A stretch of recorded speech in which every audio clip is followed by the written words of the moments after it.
Greetings in the name of the Most High Jah Rastafari. This is the girl Ginger and Sister Jenny, Auntie Jenny. And if you want to get formal, it's Miss Jennifer Frederick and the additional We Talk D Ting. People, today is Wednesday already. It was just Monday, just not going to be Friday. You know what? Just going to be Christmas. Although I'm not into the early Christmas thing, but I was like the vibes because of the love and the togetherness and the smell of the food and the curtain and it'll be something else. But before that is Diwali.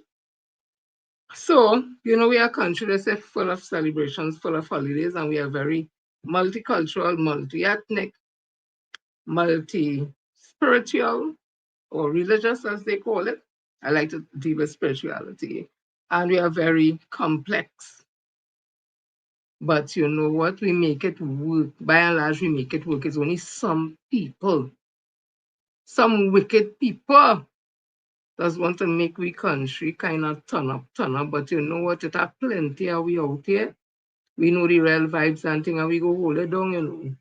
We go make this one true. We ain't gonna just be praying alone, because they say prayers without works is dead, right? So we have to do the work while we praying, while we keeping the faith, while we keeping the hope. We have to do the work. So as I was saying again, today is Wednesday. Let me start the thing now because I hate our meeting 7:30. I don't want to stop nobody from going to listen to the meeting, Papa. So we start this thing right. It have a order here, right? I might be a little disorderly sometime, but not drunk though, but a little disorderly. So we start this thing right.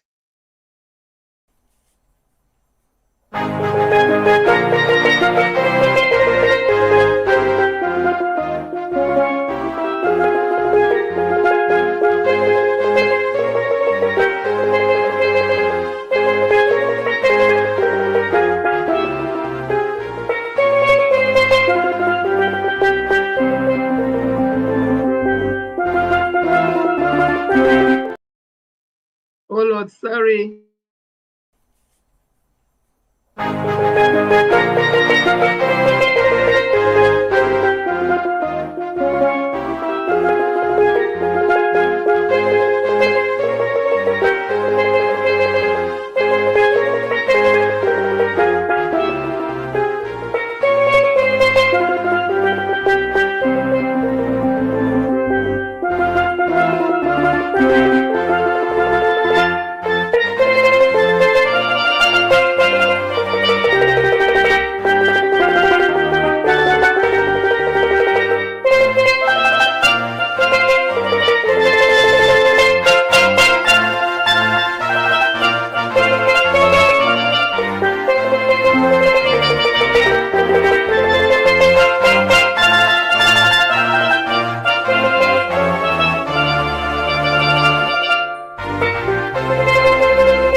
My apology just now. My hand touched something, sensitive these devices are. So let's listen to the pledge now.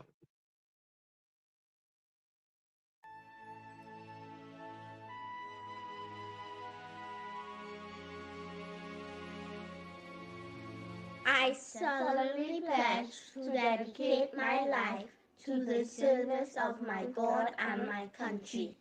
I will honor my parents, my teachers, my leaders, and my elders, and those in authority. I will be clean and honest in all my thoughts, my words, and my deeds. I will strive in everything I do to work together with my fellow men of every creed and race for the greater happiness of all and the honor and glory of my country.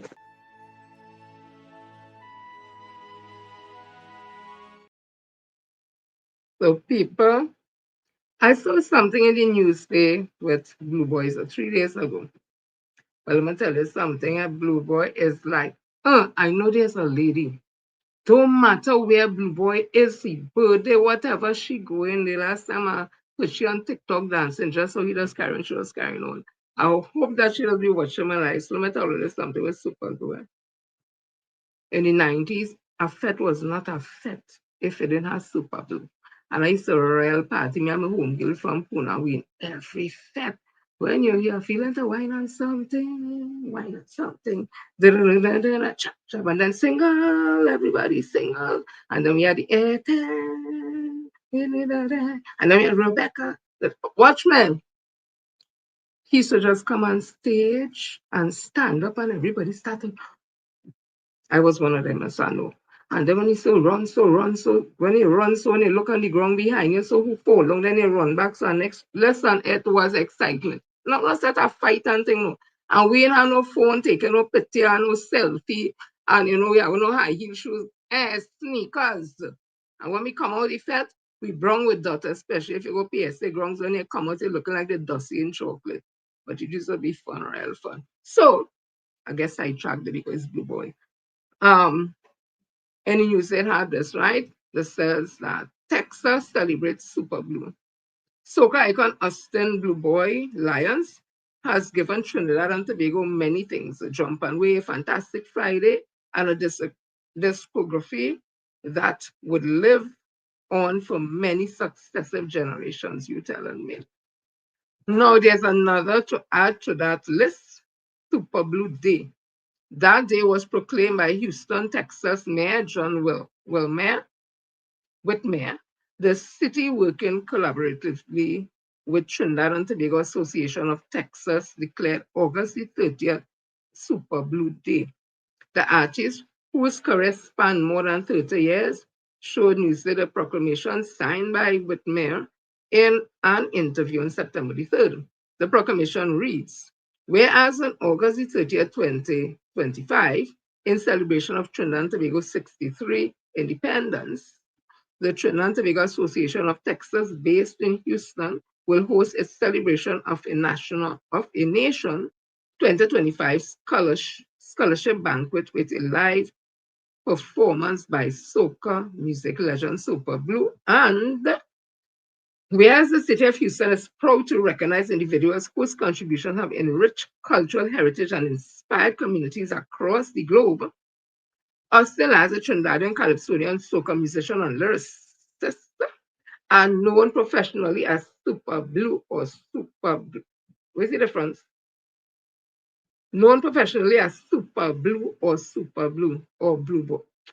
Look now, it's too much. Or Blue Boy is one of the most influential figures in the history of soca music.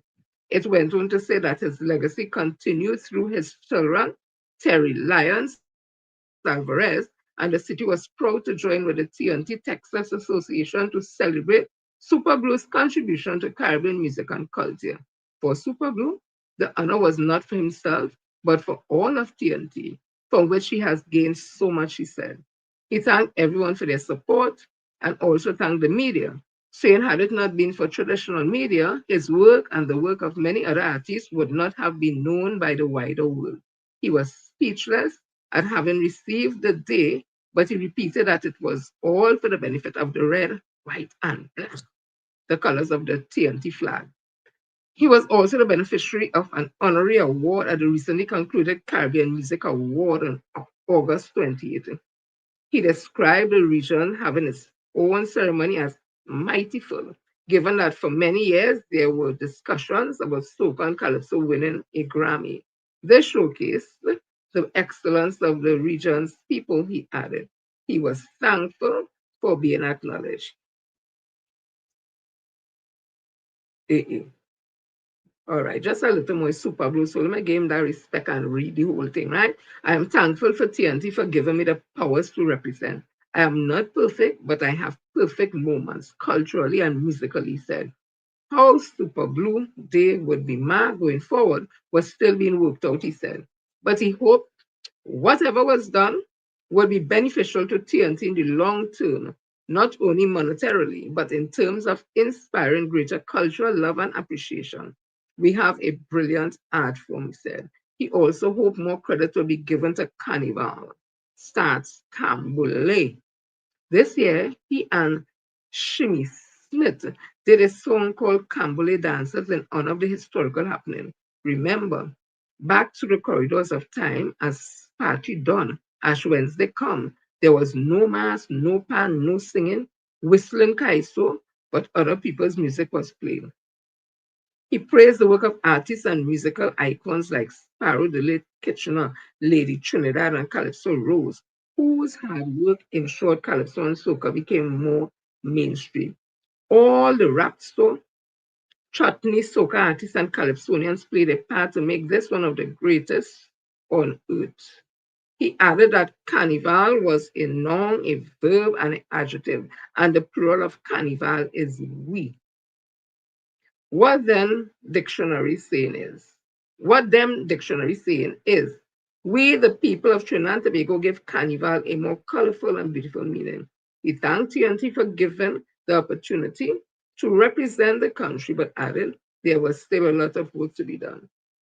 Hats off to you, Super, being patriotic and all red, white, and black always, and for your music, for your memories. I had a lot of memories. Anyway, let me leave that there. So that was celebrating Super Blue up in Texas, and we continue to celebrate him. I'm also seeing, I saw this. You know, CARICOM had its meeting out in Africa. Yeah, on the continent, one of the countries in Africa. And I saw this and it looked so good. I wish I knew one of them to get my shawl too. So watch this. Oh, oh, yeah. Africa will love, Africa will love, we love, love, love, so we love, yes, we love ya. Africa will love, Africa will love, we love, love, love, love, love, love, Africa we love. Yes, God bless Africa. Tell them I'm about God bless Africa. I wanna let them know, say God bless Africa. Where was Trinidad and Tobago? I'm saying this, and it's my opinion. If it was held in India, they would have sure sent a contingent. I understand it's a permanent secretary and some next public office or something they send to represent Trinidad and Tobago, and we are part of CARICOM. I wonder if we still part of CARICOM. So listen to this.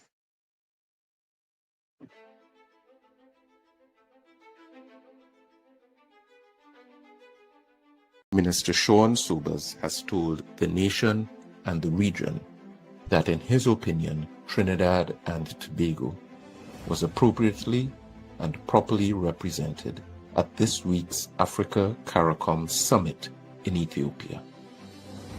Nothing could be further from the truth, because at such a meeting, it would be anticipated that our nation would be represented by our Prime Minister, the head of government, or as an alternative, the Minister of Foreign and CARICOM Affairs, or at a minimum by another cabinet minister. Instead, this government decided to send an acting deputy permanent secretary and a divisional director from within the ministry. That's a slap in the face and an insult to CARICOM and to the African Union. This summit is the first in-person opportunity for heads of government from our region and heads of government from the African continent to come together to discuss and chart a course for the future of development, solidarity, and partnership. These two regions across the Atlantic, critical for our future.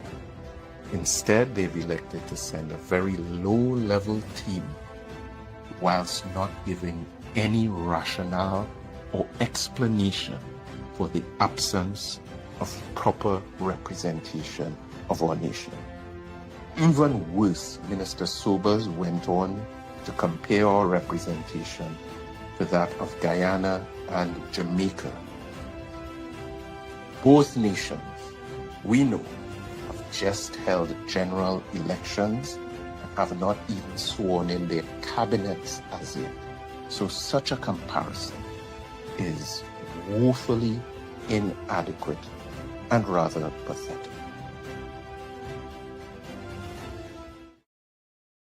Yeah, that is a foreign affairs and CARICOM minister. That's how you do it.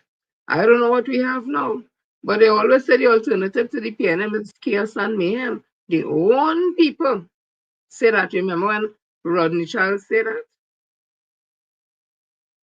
So in Ethiopia, Kamla Kasabi Sesen present herself, Barry Padarat present, Kadishami, none of them high level, because them high level, none of them, not even Sean Sobers.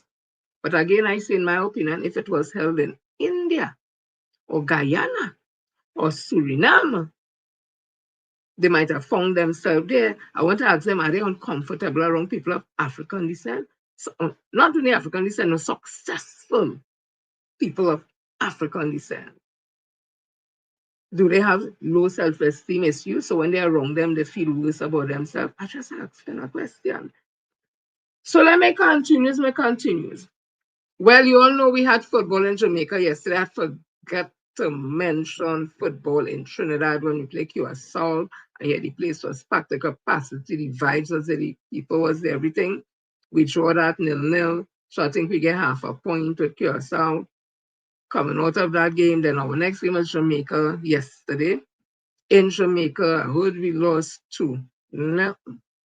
So we have an upward battle. All is not lost. But I understand they go into Parliament to treat with some legislation, something to do with grandparents' law, something to do with if you're a footballer overseas, but you have a grandparent who is of Trinidadian descent, that you're able to play and represent Trinidad. And what that does, it opens up the pool of players, because remember, we are a small country. So we may not have that much pool of players to pull from. But if you're now extended, other than if you have parents of Trinidad descent, then you could represent Trinidad and Tobago. No, they open it out to grandparents. So I'm excited to see which footballers may be able, because next thing it has some real good footballer in England who can't make the English team. But you have grandparents who is Trinidadians. That means he could come and play for we, so we could get to know to beef up. I'm not saying that we boy is not good, but let me tell you something. You always have to keep looking for the best. And them fellas will be able to raise the level and standard of some of we fellas down here who don't play, who have never played international football. So I am very happy about it. I haven't given up on my country. I know we can do it. We could do anything we want if we're hungry enough for it and if we're patriotic enough. And I think those guys would be able to do it first. So let's see how that legislation go, and it will be enacted very quickly, assented by the president. Once it's passed, I don't see why it should not, and that Coach Dwight York and the Football Federation and whatever, will be able to start to send out feelers, and let's see what they're able to catch. Yeah, football I'm talking about. Let me continue. So I also saw this, because we're into sports now. I saw this, and this was very inspirational. One of our premier athletes. As they pass. Remember them days. It was the supreme performance from Jareem Richards. He joins Alan Wells and Don Quarry as the only men in history to successfully defend this title. When I think about wearing the red, white and black, it's more than just competing. It's about legacy, responsibility, and purpose. When I think about the next generation, I really want to be someone that they could look up to. Not just a hero, but someone that's real, someone that they could relate to in the good times, in the ups and the downs. Someone that they could see falter, but at the same time, rise like a phoenix. I want to be able to be that evidence that not every hero wins every day. I want to be that hero that no matter what the challenge, no matter what the obstacle, through faith, through believing in yourself and believing in God, you are able to go through and triumph over any obstacle that life throws at you. To be completely honest with you, I don't want to be just a role model. I want to be the one to beat. I want to be the one to win. I want to be a superstar. I want to be that person that after seeing me compete, after seeing me triumph, you believe that you could also achieve. I want to be that person, that world beater, the greatest the world has ever seen, to motivate not just the current upcoming generation, but multiple of generations. I've seen it for years, our youths looking up to stars from all different countries. I did too. Come on, we all did. But now, it's time they look here. Because greatness does live here. Because champions do come from Trinidad and Tobago. And not just every 4 years, not just in the shadows, but consistently, loudly, undeniably. I want to be that wave that shifts the culture, that spark that lights the next fire. I want to be that name that opens the floodgates for the next generation. Not for the glory, not for the spotlight, but to carry the dream. For every young athlete who wonders if it's possible, let me show you it is. We do belong on the world stage. We can be front runners. And we will be world beaters again and again and again.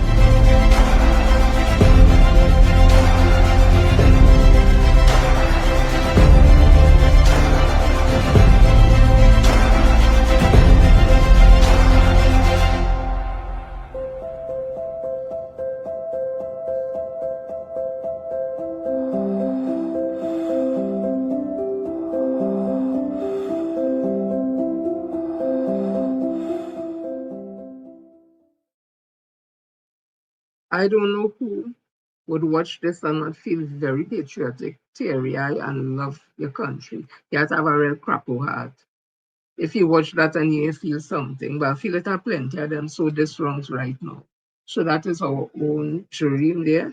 Very inspirational, and I hope that a lot of young people would watch that, who are interested in getting involved in athletics and feel inspired by what he has done. Just like our footballers, we have Dwight York. Listen, Dwight York has reached the pinnacle, having played for Manchester United, Aston Villa, and the whole thing out there in England. So he has done his duty.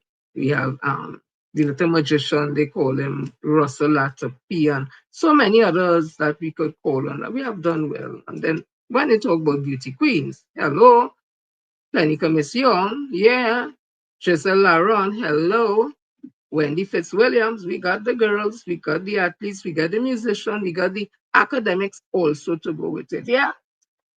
So let me come to this segment here because you know things right now in the Caribbean, all over the world looking jumpy, jumpy.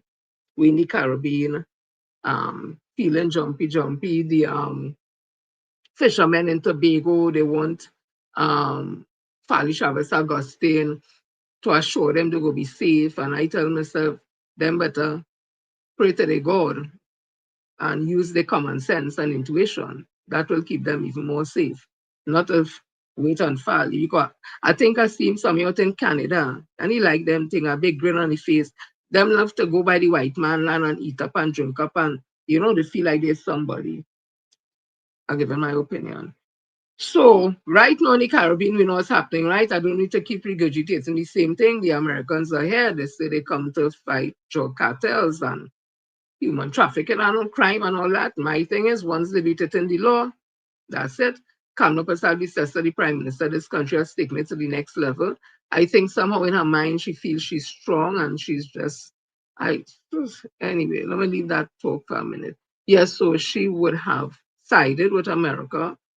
It's okay in that sense, but then she went further than that and she is saying that if Venezuela interfere with Guyana, I don't know how she reached to that she will allow America to come on our soil, our independent soil, and use here as a base to fight the Venezuelans, right?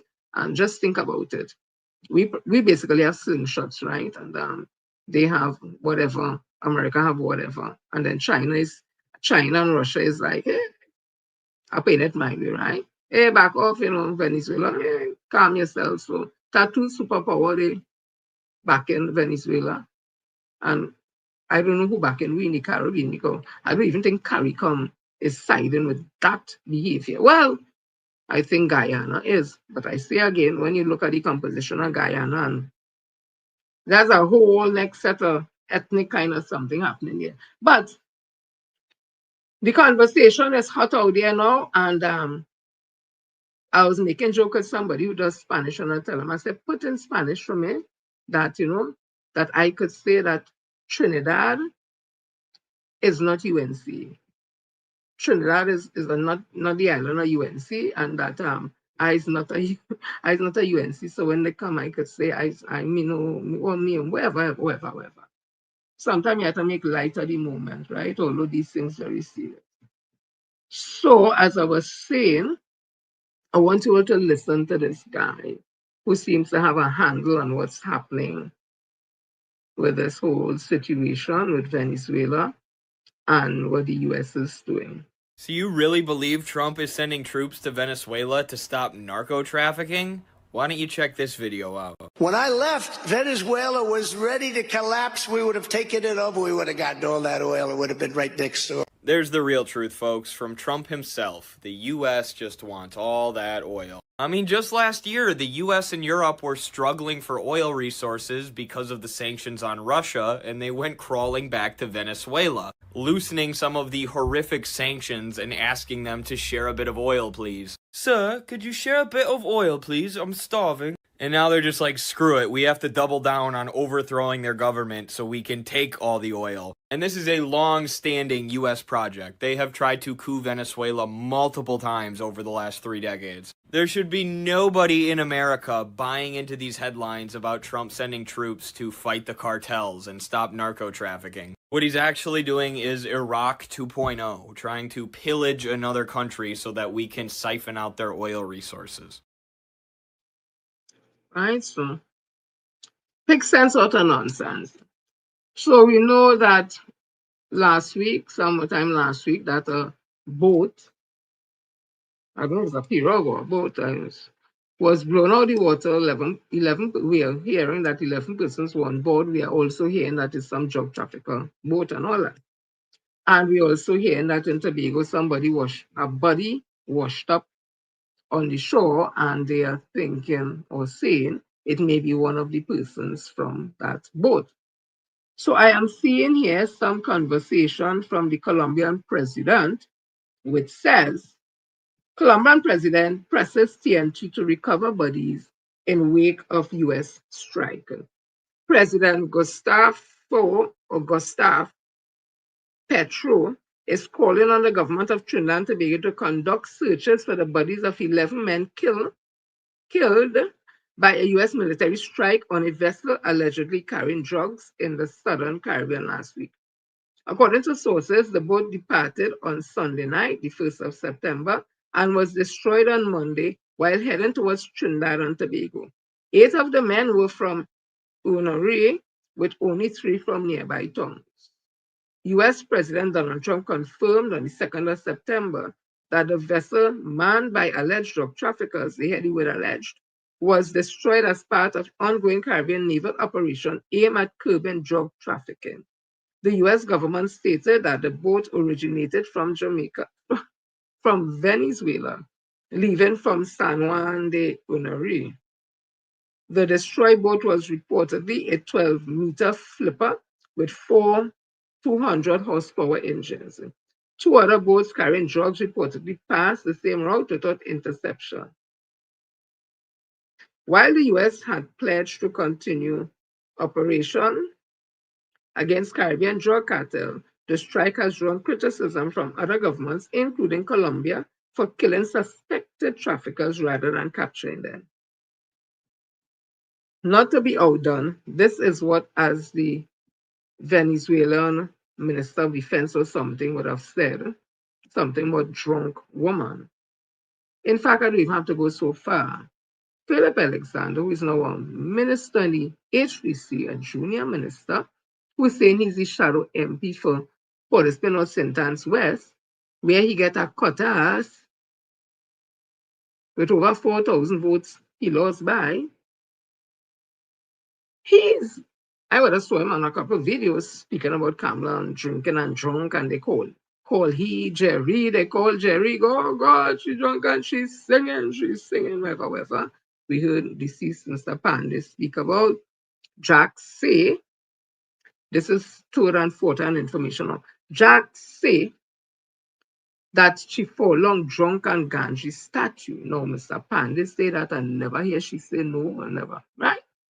So then we heard Verna St. Rose, who was a friend, I don't know if she still is, a minister in the Ministry of Child Development, would have said something to the effect that Kamala Persad-Bissessar has a monkey in her back, she has diabetes, hypertension, and she has something else.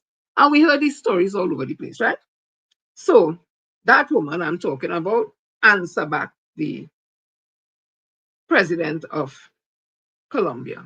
No, I'm not saying that she can't, but I'm saying that woman I described answer back the president of Colombia. So I'm asking myself, if only things the same, but she's true, was her thoughts collective? And if she has been drinking for years and years and years, I continue to say, and also been a diabetic, and it is alleged a chain smoker, and now here in hypertension. She collective. I wonder if it all there. I wonder if everything going straight up, it's stopping halfway, and then air fill the rest of the places. I don't know. So she answered back. It is alleged that this is what she answered back with. So PM, Kamala, no, we will not look for those bodies. Better drug traffickers blow to pieces than our citizens murdered. Prime Minister Kamala Persad-Bissessar has delivered a fiery response to Colombia's president, who called on Trinidad and Tobago to assist in recovering the bodies of alleged drug traffickers killed in a U.S. airstrike at sea. Persad-Bissessar made it clear her government would not divert resources to search for the bodies, insisting the nation Coast Guard will remain focused on protecting borders. This was not a civilian vessel. The drugs on that boat bring death to persons here, destroy families and careers, and fracture our societies. Those drugs bring more death and despair than conventional weapons. I just want to put a quick plug here. I think we should start looking at alcohol like that too, That has brought death and destruction to families, domestic abuse, poverty, all kind of thing, lost a job. Okay. Just as much despair it has brought. We are in a war against drugs and trafficking. There will be consequences. I much prefer seeing drugs and gun traffickers blown to pieces than seeing hundreds of our citizens murdered each year because of drug-fueled gang violence. No, we will not waste resources to look for those bodies. Our Coast Guard resources will be utilized for the protection of our borders, not to look for their drug traffickers. However, if any carcass washes up on our shore, we will recover it. How she's so concerned about the Coast Guard go do the work on the shore? Didn't she say that the war is on land and not sea? And send back all the OPVs and all kind. Her comments came her comments came as at least two bodies believed to be victims of the strike were discovered along the coastline of Cumana and Belandra. The Prime Minister's blunt remarks have already ignited fierce debate, with some praising her tough stand on the narco trade while others criticize the government's unwillingness to provide humanitarian aid in the aftermath of the US-led operation. You see all them who hailing fiery talk and fiery talk, let fire start and see if they go and look for the juice. You go see how some of them belly thin. All we talk about firing, yes, get them. All they go and get them now. When they call, I hope it's not all their sons and daughters. And I hope they have to militarize and all the 18-year-old instead of going to university and going to school for the new school term and all kind of thing. They have to go and learn to go and stand and defend the borders with American soldiers. Like that is all I want. Like that is all I want. All your good, yes.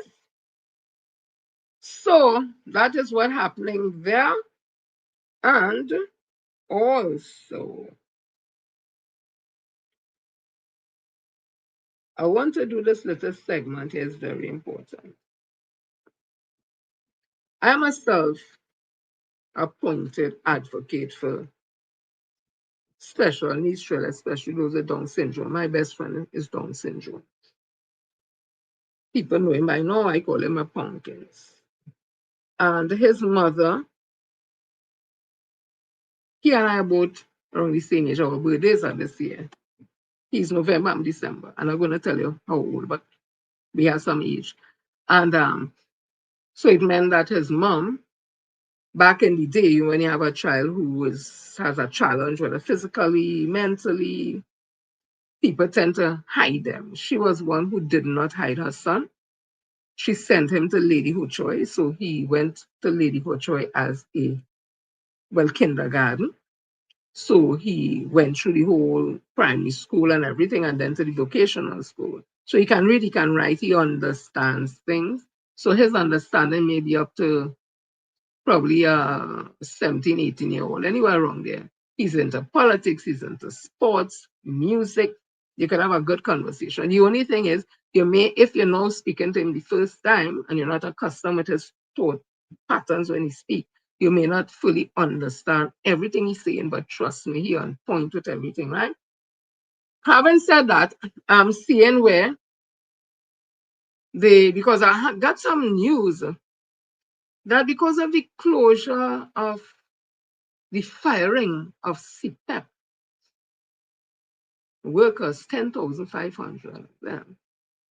That Lady Ho Choi, if I'm not mistaken, is in a situation where probably I think cleaning the area there, that CPEP used to do that. So now they have to look again, if I'm not mistaken, now to get funds, now to get people to come and clean the area. So you see how important the CPEP workers were and are. So it got me to thinking. And then in new school term, everybody focus on the high-risk schools and the priorities for those schools. And I'm asking myself, is any priority being given to the special needs children? Because they are human beings at the end of the day, and there are lots of them who could excel. I have a comrade from the union, comrade in terms of union. He works in Treasury, and his hands are not how it's supposed to be. He grew up in Princess Elizabeth, but he's one of the hardest workers. I am amazed that he can write. If you see how he writes, use a pen, how he feed himself all that. I'm amazed. And a lot of people in the public service who pass through by Treasury would know who I'm speaking about. I won't call any name or anything. So the point I'm making, people with disabilities and not to be hidden away, because if his parents had hid him away, he would not have had the education it takes him to be working at the Treasury.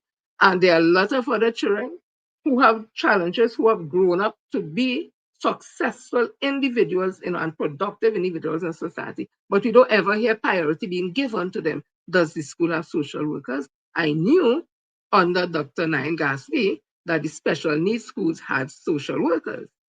Do they have social workers now, seeing that this government is bent on sending home everybody?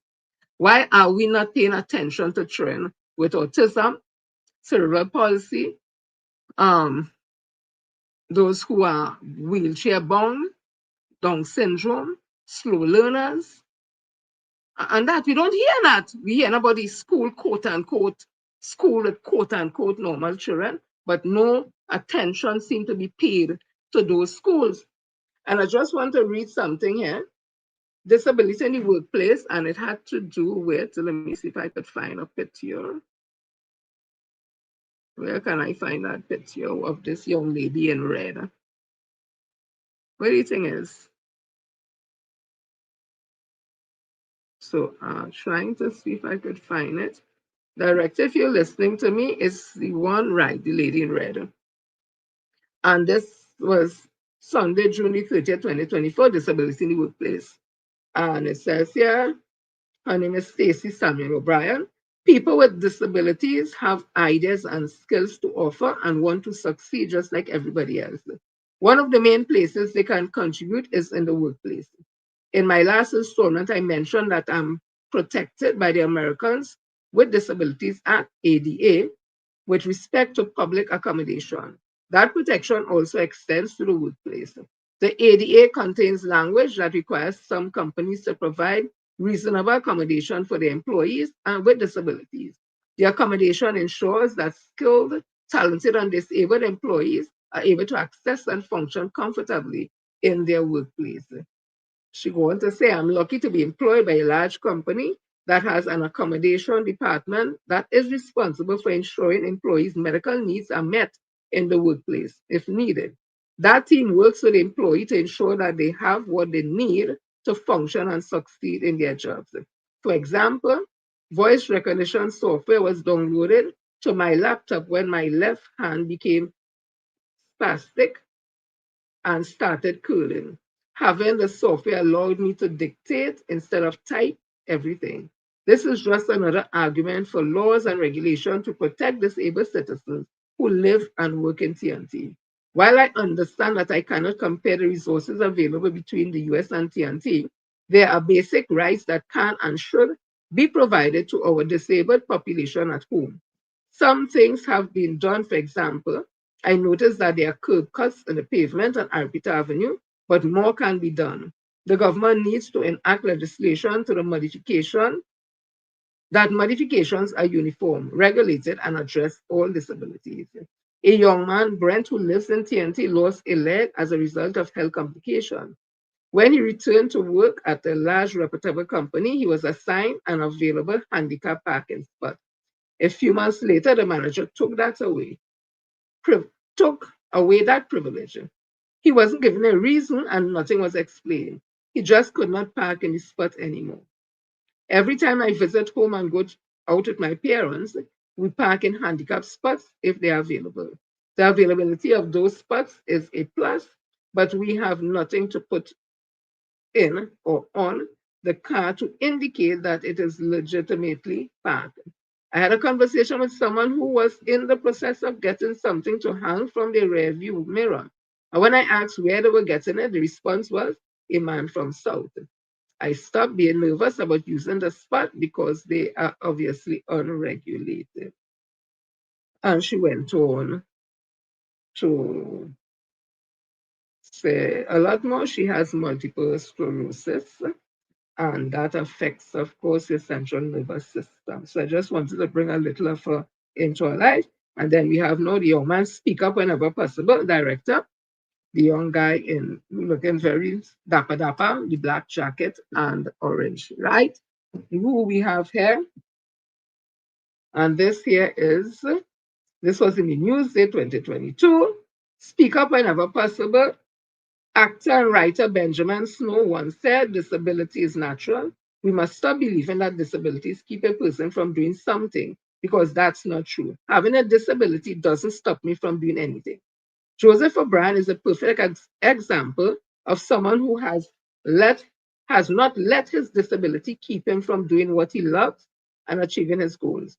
O'Brien is a DJ who has been heating up the airways on Boom 91.1 FM, 94.1 FM. He is also a motivational speaker and a social media influencer. The 27-year-old former Fatima College student from Maracas Valley, has been a resident DJ at Coco Lounge, Portion Z Lounge, the Avenue Pub House, and Cabana Lounge on Ross Street. He placed third at Slam Shandy's DJ Internship Challenge in 2020 and has been growing in popularity since then.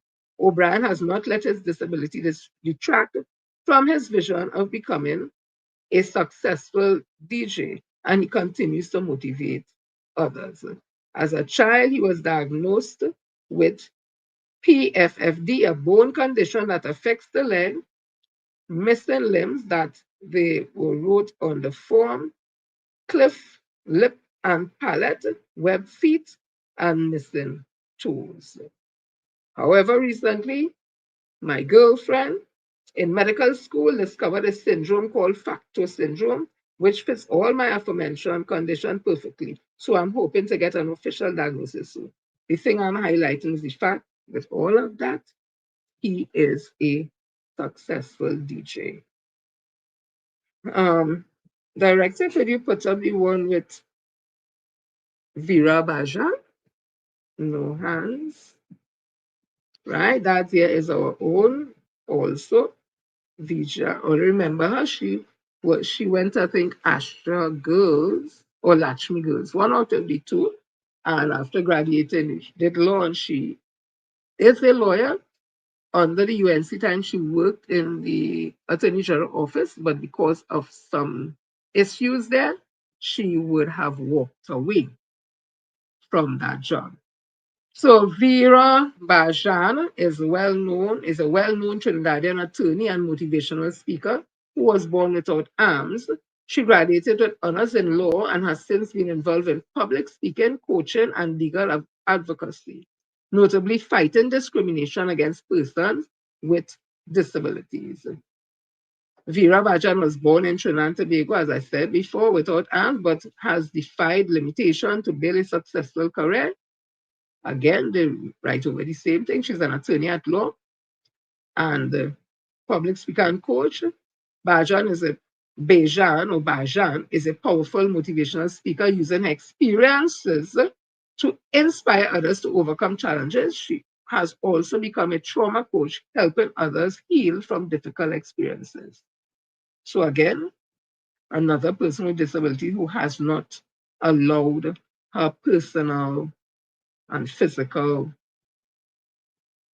abilities or disabilities affect her from being successful. So that's why I'm saying it is important that while we focus on the quote unquote normal schools, that we also have love and care for those in our society who are disabled, but not looking for pity, just the resources to do what they have to do. When you look at blind welfare, all those, they're not only making baskets and things, because that's what you know them for growing up as a child, up in Santa Cruz, the blind welfare school is basket and making and things. We have Californians coming from there. We have musicians coming from there.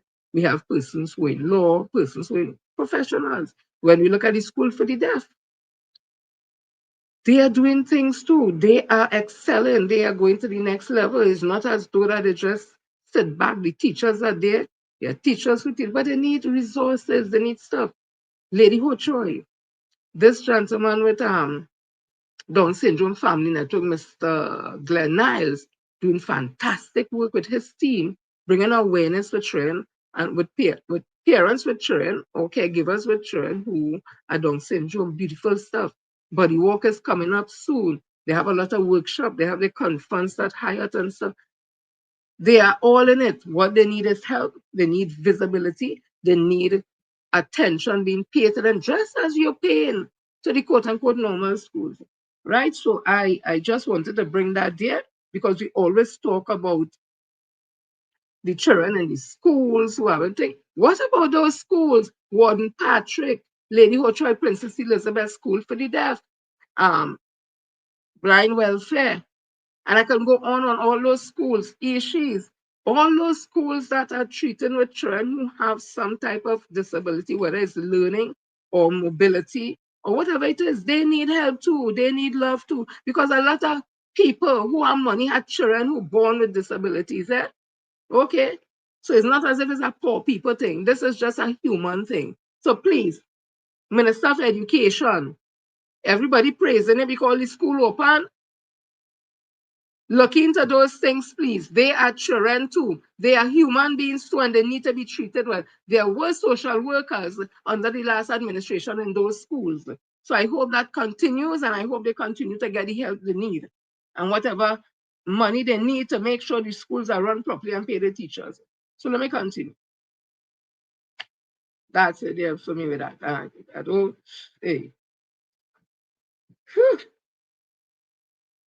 All of this thing with them minister and them wife and this one wife on board is a serious thing. It ain't nobody else in this country, only the woman and them alone. Look at see the next thing here. Remember she from TNT? When she get pregnant and she gets a $26,000 massaging chair. Or remember that bacchanal? Wade Mark wife. September the 7th in the Daily Express. Wife of Senate President Mark appointed as new ETEC chair. Shushila Ramkisoon Mark is the new chairperson of Evolving Technology and Enterprises Development Company Limited, ETEC. Ramkisoon Mark is the wife of Senate President Wade Mark. Under the previous UNC administration, Ramkisoon Mark in 2012 appointed chairman of the Trinidad and Tobago Electricity Commission. The Ministry of Trade and Investment and Tourism named the new ETEC board in a media release on Friday. The new board members will serve a 2-year term. The formal presentation of instruments took place during a short ceremony last Wednesday at the ministry head office in Port of Spain, where Minister of Trade and Investment and Tourism, Sayakama Maharaj, and Permanent Secretary Michelle Ann Thomas presided alongside other senior officials. Is everybody and the wife? So it's Ella wife. I hear in WhatsApp they tell who wife, who father-in-law, who man. I hear somewhere else have it's a family affair. All your good years. Now, the AG is saying, put him up there from the director. I can't go through them pictures now. Nah? He is saying that stand your ground laws is coming before the end of the year. And I don't know, something, what you need too long, just give it is. Take him down quick, take him down quick, take him down quick. Oh God, enough. Take him down quick. Thank you. We have an idea what he looks like. I'm sorry, I said put him on. Anyway, so they're going on with the standing ground laws, although the PNM take forever to even start to think about having standing ground consultation in their communities. Now they're going to start to do it. I hope it starts to get off the ground wherever, because the UNC doing it seems it's just for them and the supporters. It just looked that way. So standing ground laws, they determined to bring the standing ground laws. And as I continue to say, we already have self-defense laws against home invasion. The thing about it is this: if somebody running, going their way, whatever, you can shoot the people in the back, as was advised by the Minister of Justice. And the thing is, if you can get away, you have a safe spot, you can get away, you could de-escalate, you can do that. Stand your ground, you don't have to nothing, you just have to think. She watched me, he watched me back, I feel he was coming in. I did feel frightened because look how he big and black, look how he tall and black, look how she looking ghettoish with all she chain and she gold teeth and the powder on she neck, and look, she have on the weave. I find she looking ghettoish, she coming to do me something. Look at he pants drop low, and look at she have a dread on she head, she looking like she had ganja, and she coming back.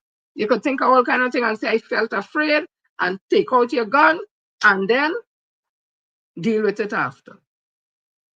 There's no responsibility in stand your ground. Once you give people certain things and there's no responsibility for it, you know what has happened? They just abuse it. There's no responsibility. With home invasion laws or self-defense laws, there is responsibility. You still have to think. But what they're not telling people, go just shoot people in the back just once and see can end up in front a judge and jury. Anywho, that's what I want to bring here. In America, it shows some of them states want to pull back that because homicide has increased, and the people who have advantage from that, disadvantage from that are people, brown and black people, not white people. This country, we have brown and black people, or mainly black people. But some brown people or some black people, they were gone because one of them said is urban youth from the East-West corridor come in and what are they doing them in Aranguez? Basically saying threatening them in Aranguez or something to that effect, with no evidence, nothing at all. So listen to this. And this, tell me this is where you all want this thing to go. Because it could, escalate to this and it could, watch that. Police in Washington state say this is the arsenal of weapons found in the home of a 13-year-old boy they believe was planning a school massacre. Every detective, every SWAT member that went into that home, 100% will say that we stopped a major mass shooting from happening. The suspect appearing in court Monday, pleading not guilty to multiple felonies. In charging documents, prosecutors say the teen had written threats on social media, sharing photographs holding semi-automatic rifles. He had everything packed and ready to go, and it likely was just a matter of time before he decided to cause havoc in our community. Authorities say they found 23 weapons in the home, many of which were unsecured. And there were several handguns and homemade long guns that had been made using 3D printed parts known as ghost guns, a growing concern for law enforcement. It's concerning to know how many of these guns are being made and whose hands they're going into. According to police, the suspect was obsessed with school shooters, and the walls of his room were covered with drawings and pictures of past shootings. They say he also had a gas mask and a backpack full of ammunition, including several AR-style magazines, which had writings on them referencing mass shootings. There's also so far no word on if his parents could potentially be charged for allegedly failing to secure all those weapons. Okay. So they have in our schools now, people are happy about it, armed police officers in the school. Again, I'm saying at the end of the day, I saying here and here right now, I just like, are these police officers trained to speak to these trained, interact with these trained? Because their training has to do with subduing, law and order, arresting, charging, that kind of thing. How are you doing? Because we already have problems saying they don't even tell them morning, evening when they come to talk to you as an adult. Because they may have that, some of them don't have that kind of thing. Some of them like they roll off the wrong side of the bed, or they grow up where they used to be thieves and then the police now, so them just don't give, I don't know what it is, but they are not the most friendly people. You send them wrong school train and they come in hyped already because these trend been fighting all the time. We see them on social media. So we come in to show them we want this school to get an order quick. And you can't get the school now order in 1 day, 2 days. So I hope they use the authority the wrong way and abuse the authority, and we end up in more problems, right? So this was the Commissioner of Police touring the school. He interacts with the children. How are you all this morning? Come back on.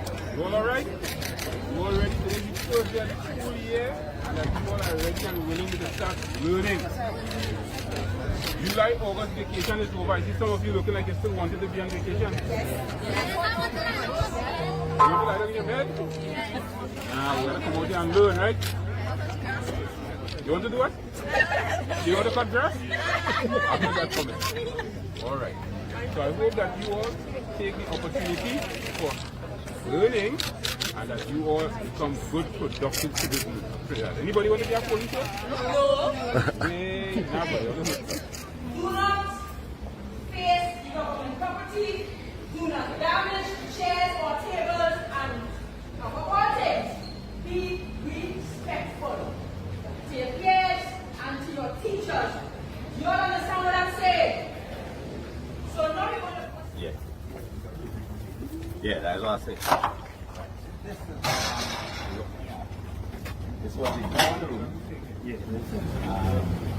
High air conditioning, it's not comfortable. There's a fan, there are windows. It's looking like plenty of people, but when you have two teachers beating at the rest, I could probably have them relocated if they need full privacy. So, you tell me.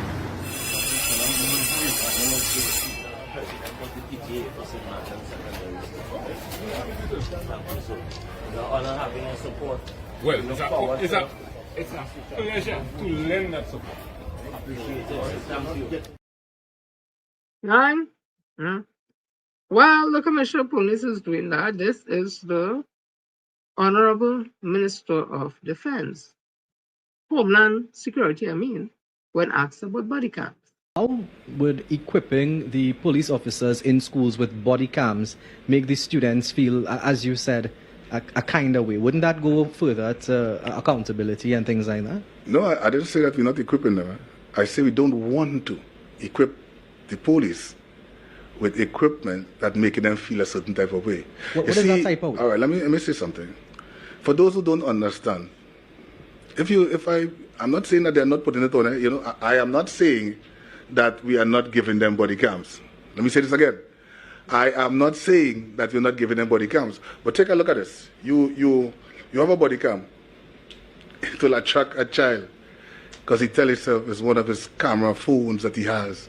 He must try to understand how children think, He would want to take, hey, sir, take a selfie, I mean, take a, you know. So we're trying to avoid all of that. If it is done, it must be done in such a way that it doesn't distract the students on the compound. Okay, I'm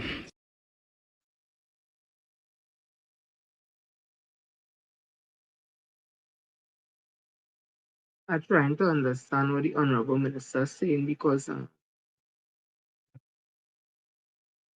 children will want to take a selfie with the body cam with the police. So I could leave that right there, yes. And then again, this was our Honorable Minister of Justice. No, Homeland Affairs. This is what he was telling police officers. What do you think is what I want to write? Police officers. The executive of the Trinidad and Tobago Police Service, you have a commissioner of police that is willing to go the extra mile, and support is necessary. Necessary because within recent times we have noticed a lot of persons not really giving that level of support that is necessary in order to challenge this present state of crime that we have. And let me be honest, if there are persons sitting there who thinks for one reason or another that they're no longer willing to serve, a piece of paper with your name on it, that you would have come to an end of your service, that you no longer want to serve and have someone replace you. It's as simple as that.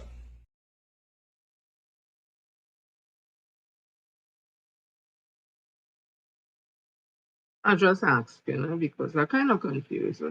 Is it now that the Ministry of Homeland Affairs and the minister is the one now has the authority to fire police officers? I'm just asking. Let me continue. So, you remember this man, Emil Elias, who was saying that they should raise the what you call the thing? But the foreign exchange, that it should be 90 to $1 US. You remember? All you remember who is Emil Elias? Let me bring it back to all your memory. Trinidad and Tobago Police Service Corporate Communication Unit. 11th of March 2021, media release. Emil Elias granted $100,000 bail on sexual charges. Businessman Emil Elias was granted $100,000 bail by a justice of peace last night in connection with 2 sexual charges against a 17-year-old girl. Elias, 84. He was 84 in 2021. Let me count on my fingers and on my toes. Just I wouldn't need my toes, just my one finger, 100 fingers, right? So if he was 84 in 2021, so 21 to now is 4 years later, so he's 89. No, 88. 4.48, 88. So Emil Elias was 84 back in 2021, who in 2025 saying that they should devalue the TNT dollar by $9, who is now 88. He was expected to appear before the Port of Spain Magistrates Court on March 24th. Elias, who resides at Fairways Marval, was charged in March 11 with 1 count of sexual penetration and 1 count of sexual grooming by officers attached to the Western Division Child Protection Unit, CPU. He was 84 years old when he penetrated.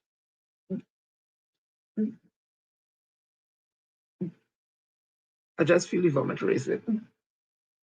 I even have a sweetie close by.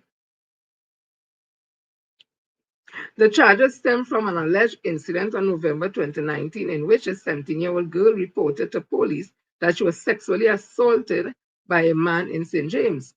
Investigators discovered that the girl was allegedly groomed during the period September to November 2019 before the assault allegedly occurred. Inquiries into this case were headed by W. Superintendent Acting Claire Guy Allen and included officers of the Western CPU, namely Sergeant James, WPC Beckers, Samuel Kerr, PC Noel Burton. Assistance was also given by Senior Superintendent Oswan Sabero of the Interagency Task Force, IATF, Marvel Police Station, and the Porterspin CPU. Papa, all them police, but the thing, the salient point is, he did grooming, allegedly grooming the girl. He was 84 years old, that businessman who wanted to devalue the TNT dollar, 84 penny. Hey, let me continue. That was just a side note, a serious side note. So, it has happened. I am saying that they would have written letters, URP, people going home. The government of the Republic of Trinidad and Tobago, Ministry of Rural Development and Local Government, September the 4th, 2025, the cross of the personal name. There, the cross of the name. I refer to your employment as accounts clerk in the region of number 6 Sandy Grande on Employment Relief Program, where you assume duties a defect from December 16, 2019. As you are aware, in accordance with the terms and conditions of employment, your appointment can be terminated by either party at short notice. Accordingly, it is with deep regret that I inform you of your immediate termination of your employment as accounts clerk in region number 6 Sandy Grande on Employment Relief Program. I should be noted that you will be paid 1 month's salary in lieu of notice. I wish to thank you for your service and extend best wishes in your future endeavors. Yours sincerely, Peter Mitchell, Permanent Secretary, Ministry of Rural Development and Local Government. Permanent Secretary in the Ministry of Rural Development and Local Government. So it has started like it's an next purge. I call it an next purge. So listen to this.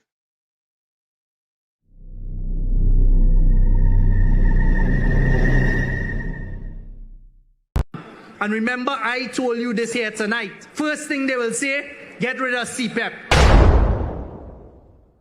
Get rid of URP. Get rid of reforestation. All the contract workers in the government, get rid of them. If the UNC gets their way and they start with their bag of poison goodies, it is going to lead to a devaluation. If UNC wins, you lose.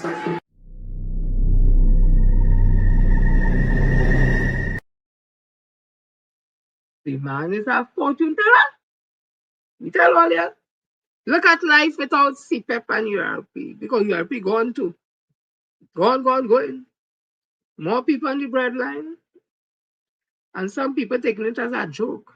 Wait, who laugh last? Wait, chickens will come home to roost.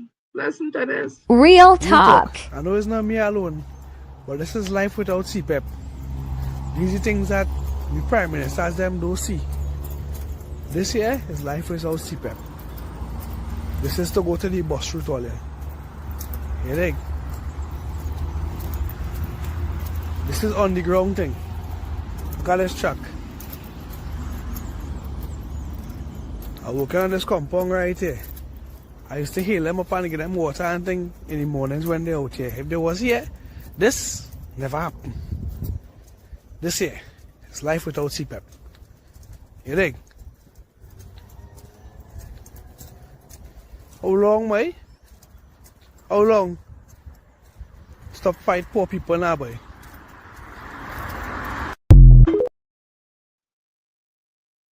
Well, you tell all you. Some people in the PNM went and tell people, I seen it. We don't call nobody names. I said some people in the PNM was going on and tell people, don't vote for PNM. Don't vote for Siotong because the vex out Dr. Rowley for Siotong because them they long time and Siotong just come as if the man walk off. As if the constitution, the PNM speaks anything but here what going on, you have to be there 30 years before he could become XYZ. As if the constitution of Trinidad and Tobago says that people, the citizens, as vote for a prime minister. They want to hear that. I know Vietnam laws, the laws are ready, we go build back. Well, it has built back if you have a strong leader. It had Mr. Manning, 33-3. It had Dr. K. Christopher Rowley, 29-12, I think it was. Strong leaders.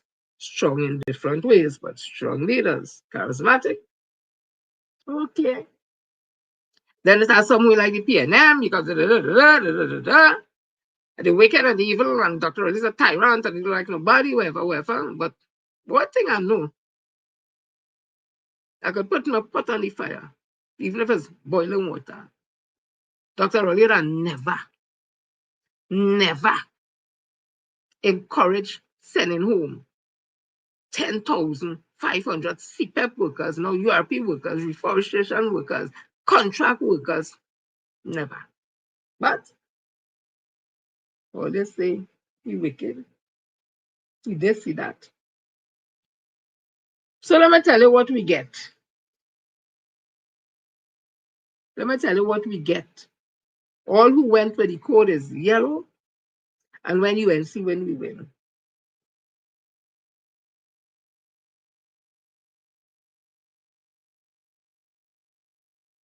Let me see if I get this open. So 2 days ago, the Gleaner editorial slams Kamala on support for U.S. military strike. It was in The Guardian. Prime Minister Kamala Persaud sets her position on the United States military presence and support for the U.S. to kill them all, drug traffickers, violently was panned by Jamaica's Gleaner newspaper yesterday, headlined, Reject Trump's Approach. Following is the full text of the editorial. This was in the Jamaica Gleaner. That's a newspaper. Hopefully, no other Caribbean leader will follow Kamala Persaud-Sessa's embarrassing and highly spirited chain on the United States for its extrajudicial killing last week of 11 alleged drug traffickers in international waters near Venezuela. Their boat was simply blown up, either by a drone or missile, believed to have been fired by one of the U.S. Navy's destroyer President Donald Trump dispatched to the Southern Caribbean in his supposed war on narco traffickers. Many people, however, fear that America's real purpose is to set the stage for military intervention in Venezuela to overthrow President Nicolas Maduro. Despite Trinidad and Tobago's Prime Minister's declaration that the U.S. military should kill them all violently, referring drug smugglers, Mrs. Persaud-Sessa, Jamaican counterpart Andrew Holness should clarify that the U.S.-style action wasn't what he had in mind in statements earlier this year, that criminal gangs and their activities should be treated as terrorism. For while support on America's action in which they accused, who Washington said were members of a Venezuelan gang, Trans de Agra, might appear to brownish a leader's tough on crime credential, it undermines the rule of law, weakens democratic governance, and is a threat to anyone everywhere, including potentially innocent Jamaicans who may be sailing the high seas. Or the victims could be someone walking or driving along Northport Boulevard in the Jamaican capital, targeted with a precision strike because America declared the person to be a narco trafficker. Make clear. So the region's attitude to President Maduro and Venezuela's notwithstanding thoughtful Caribbean government should, even if Prime Minister Persaud-Sessa continues to demur, make clear their disagreement with how the United States has chosen to prosecute its war on drugs in our backyard. Well, as warned Washington against a Bay of Tonkin-style incident as justification for a U.S. assault on Venezuela that could destabilize the Caribbean. The Gleaner notes Washington's statement on Friday that two Venezuelan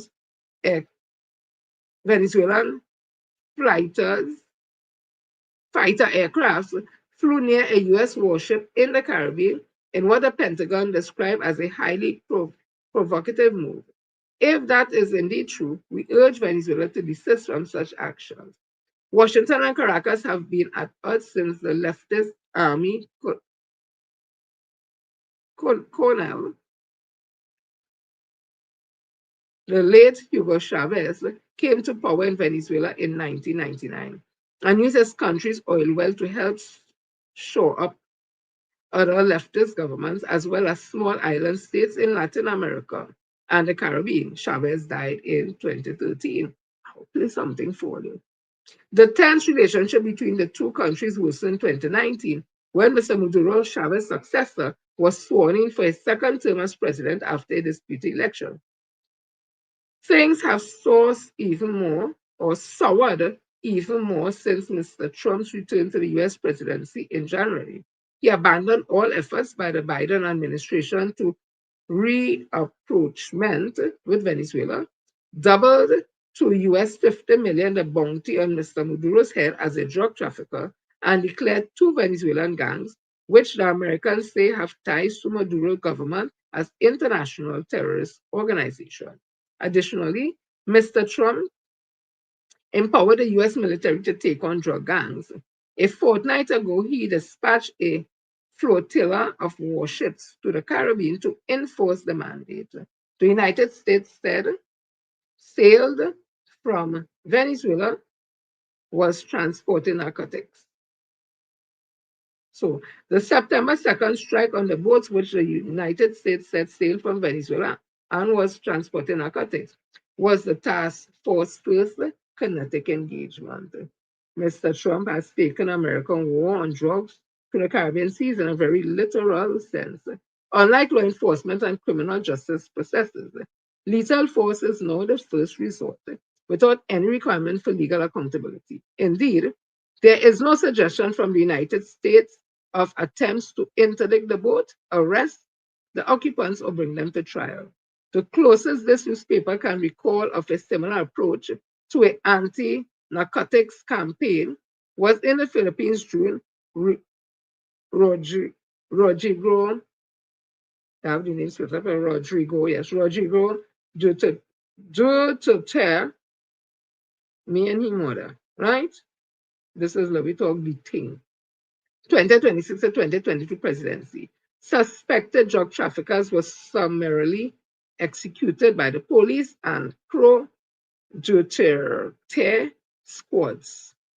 At least 6,000 were killed during the campaign. However, some analysts, including prosecutors at the International Criminal Court in The Hague, where Mr. Duterte now faces trial for crimes against humanity, have placed the figure at least double that, as high as 30,000.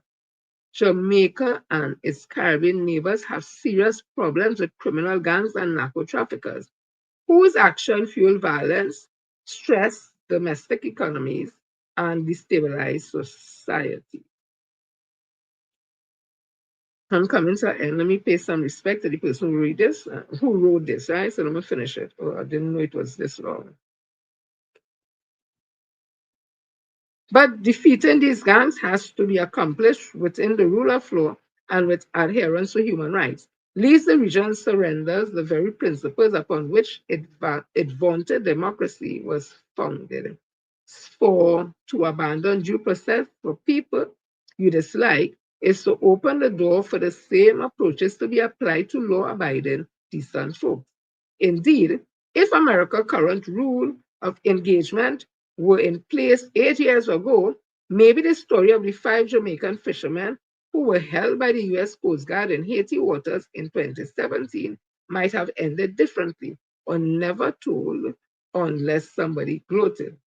No drugs were found in their boats, but that was because the Coast Guard said the passengers were thrown overboard. The men, according to their complaint, were held for weeks in inhumane conditions aboard Coast Guard vessels before being bamboozled into pleading guilty to lying to US federal officials. They spent 2 years in jail. When the issue came to light in 2019, their quest for justice was being pursued by the American Civil Liberties Union, and the US agreed to a settlement of US $97,500. Woo! Ain't that something? So, and now seeing too that Trinidad and Tobago to deport 200 Venezuelans.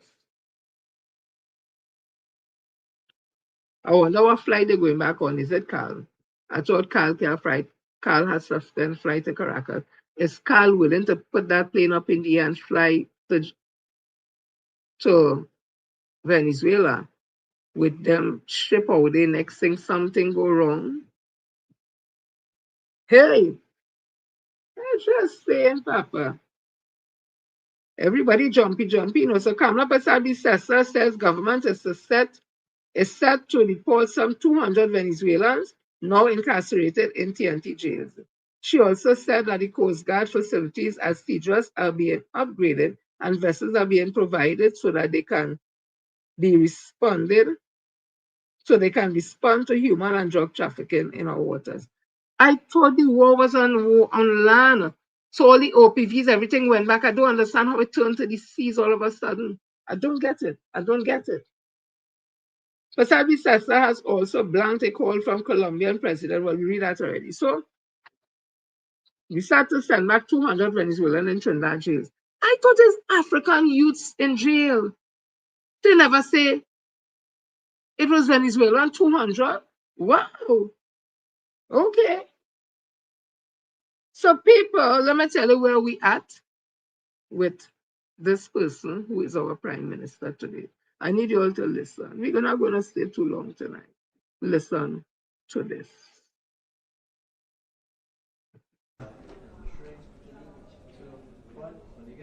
The hand of fate, Prime Minister, on the last occasion you were here, it was a happy mood. You know, President Chavez really instilled that kind of passion and commitment to causes and to dealing with the dispossessed, trying to bring equality of treatment to all, trying to uplift those who needed help. Today I see in Caracas, as I'm here, arriving here, you could see a very somber mood. There's a very somber mood, reflecting a nation in mourning. And we too from Trinidad and Tobago, we offer our sympathies, our condolences to the people of Venezuela, to the government of Venezuela, and of course to the family of President Chavez. I mean, if you remember last time when we were here, and we came into the select and we were introduced, President Chavez warmly embraced us as he embraced Trinidad and Tobago. He was very receptive to some of the comments that we had made at that select meeting. And so you're right, it was a very happy, optimistic time. Today is a down time here, but I know the people of Venezuela are resilient and they will rise.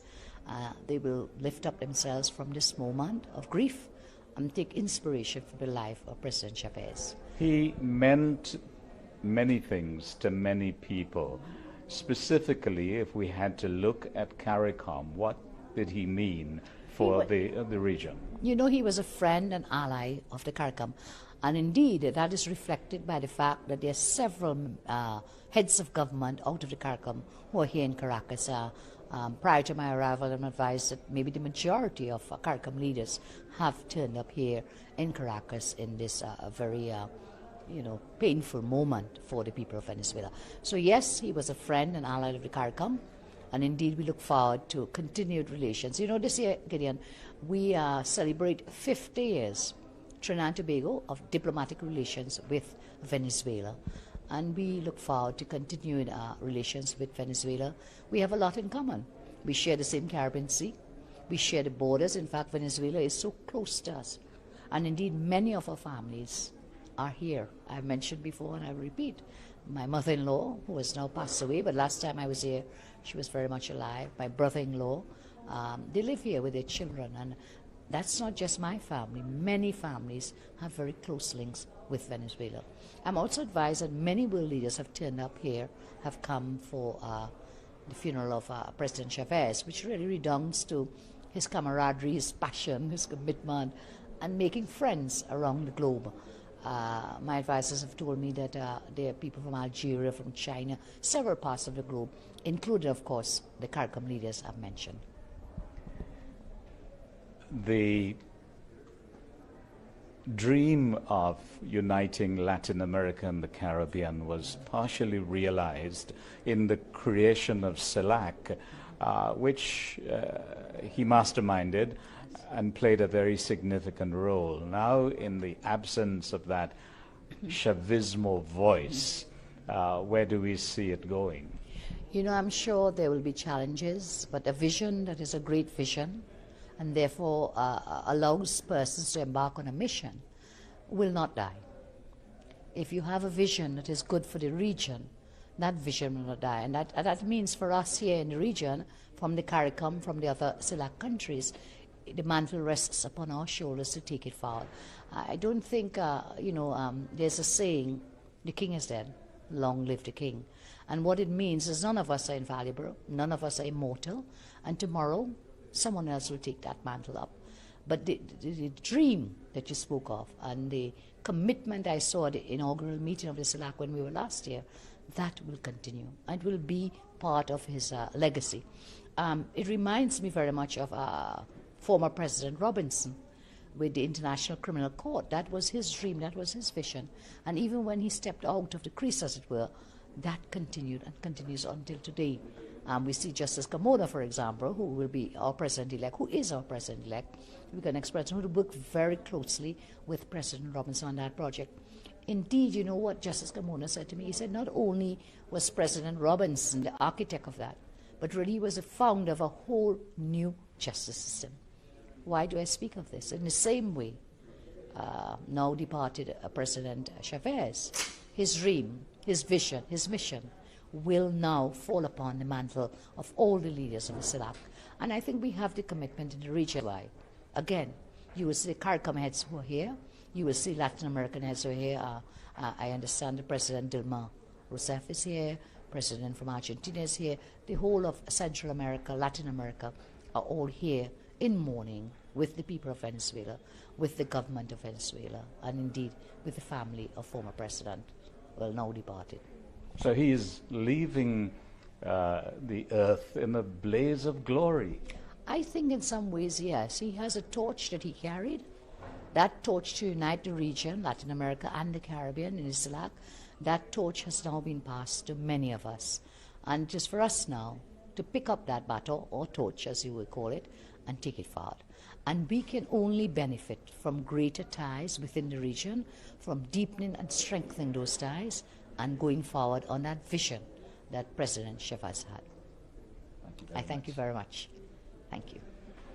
That the Prime Minister of Trinidad and Tobago is here is testament to the solid.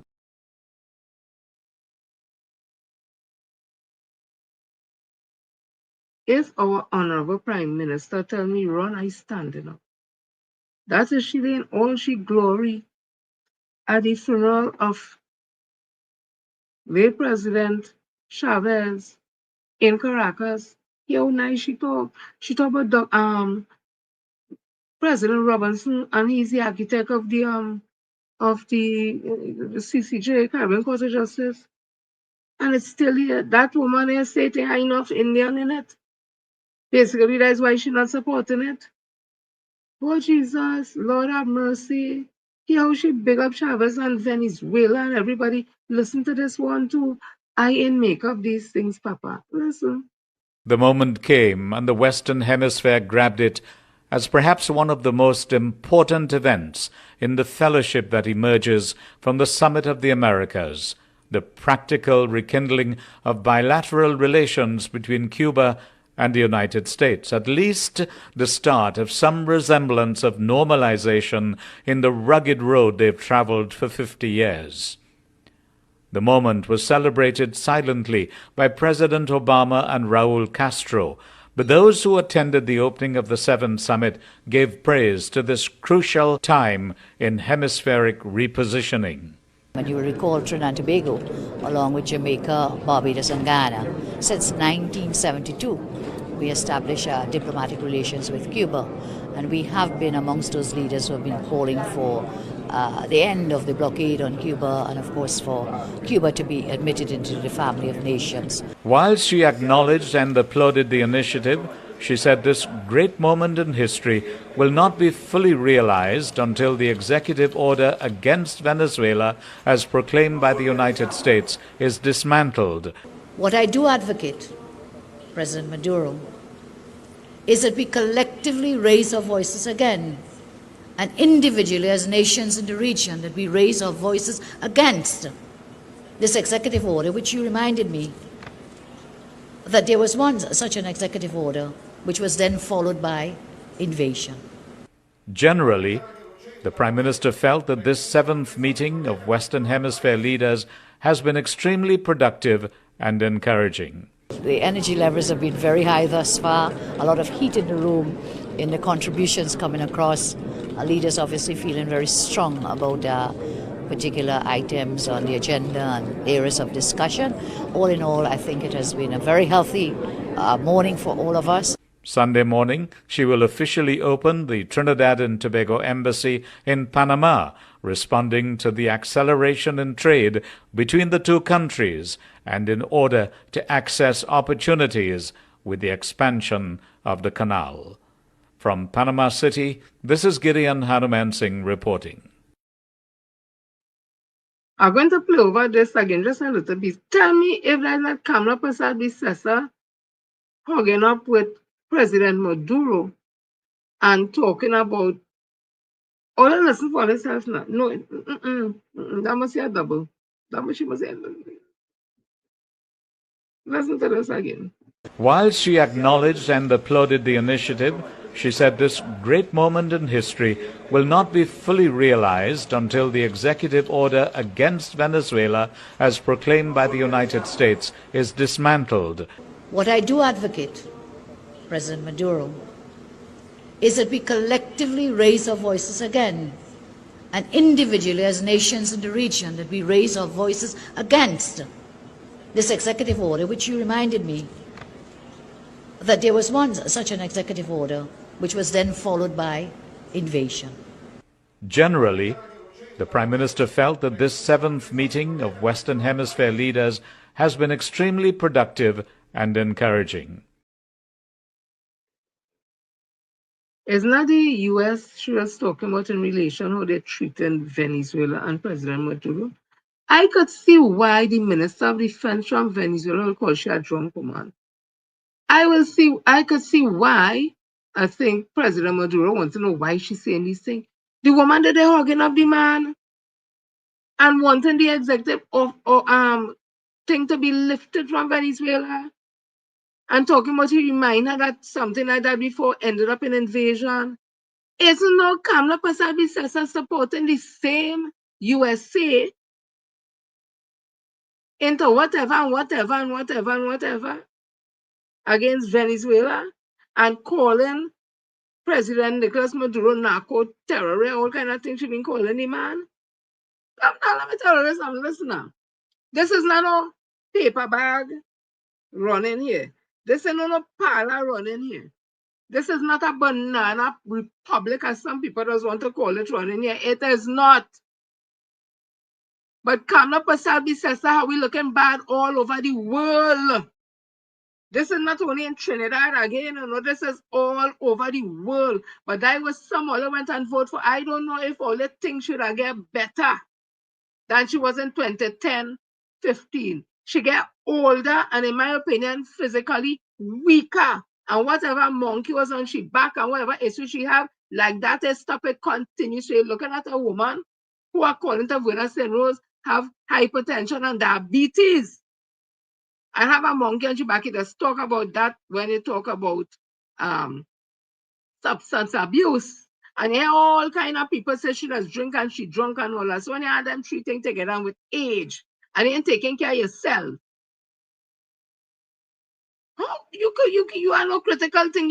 You ever see drunk people who does well bravado talk and well think talk and when they think and they go sleep, get up there, you know, they ask they see and all kind of, I didn't say she does do that. I'm just saying something. In a big talk and think talk and whatever.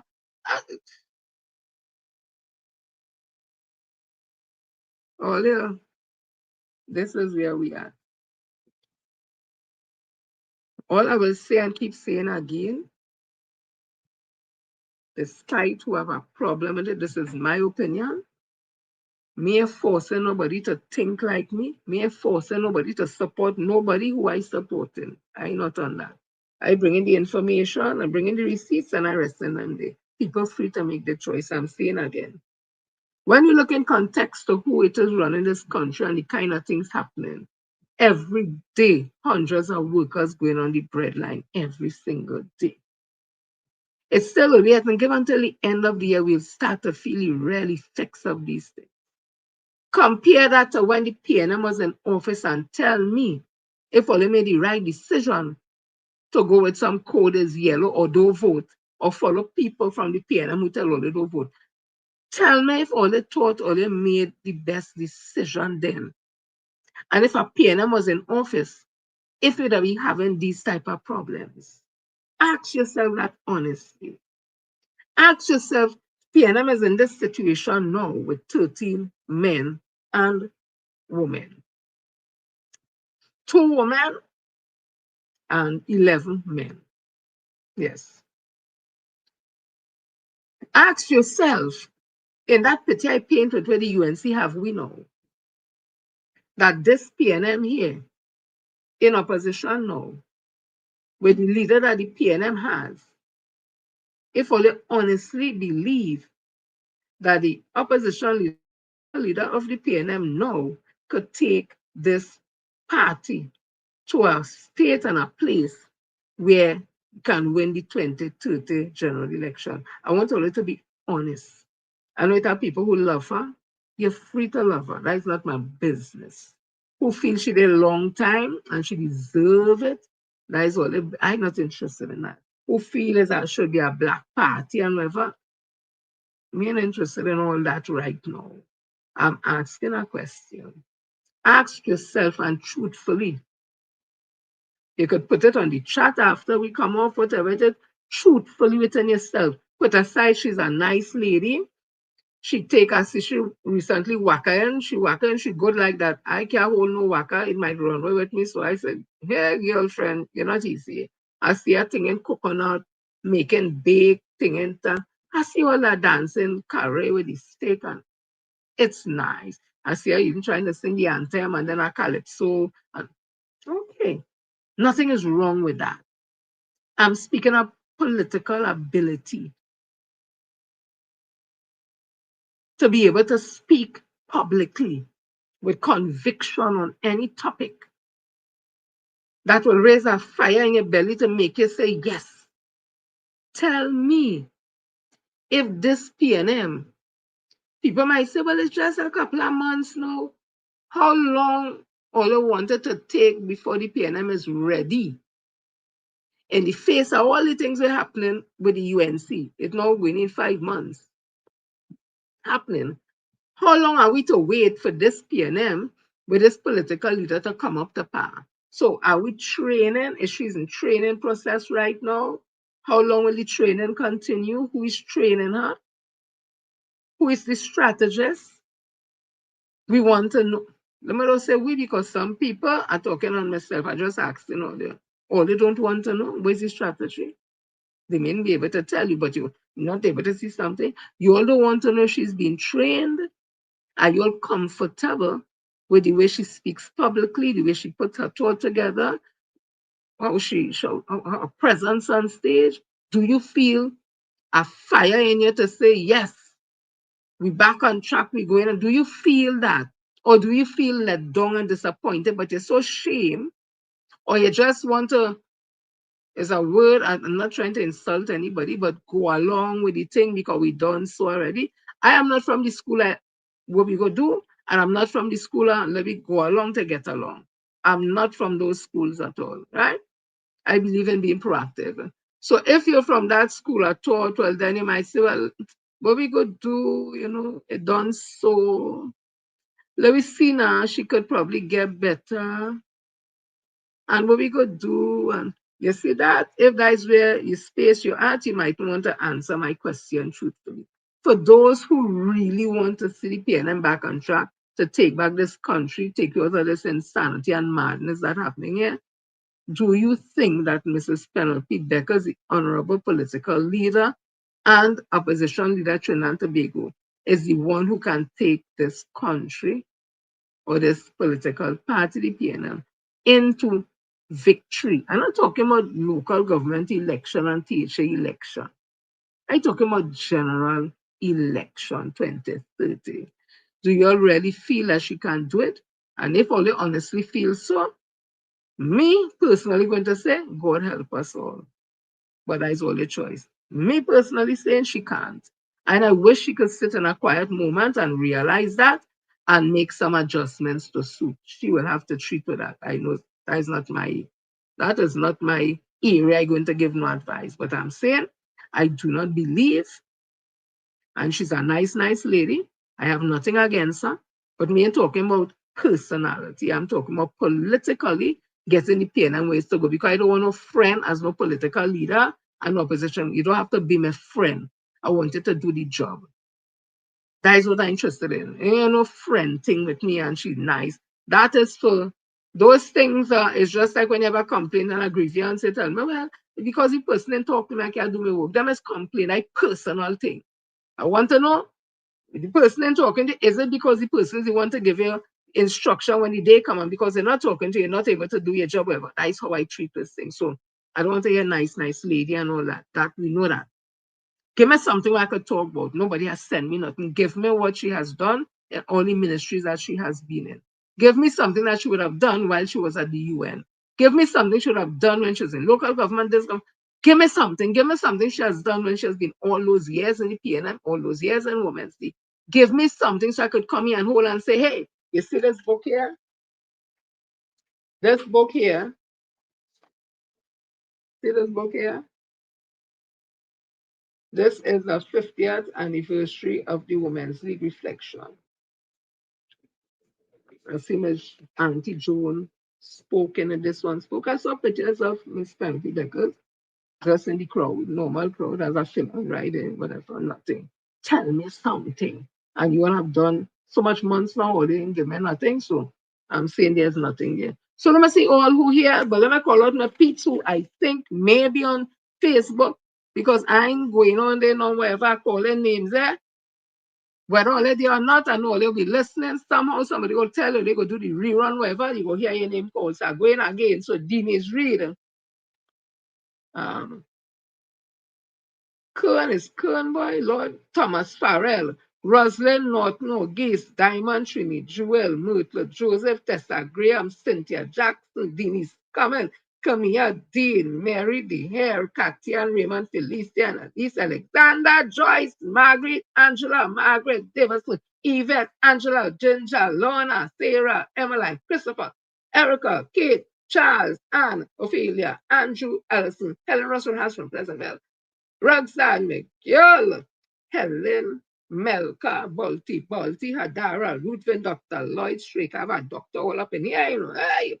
Lucy, Cheryl, Allison, Germanas, Francia, E.A. Shorty, Bernadine, Andel, Joyce, Ren, Augusto, Cato, Victoria from up in Sawa. I hope everything all right with you and the family, darling. My whole friend from Yips, like Victoria friend.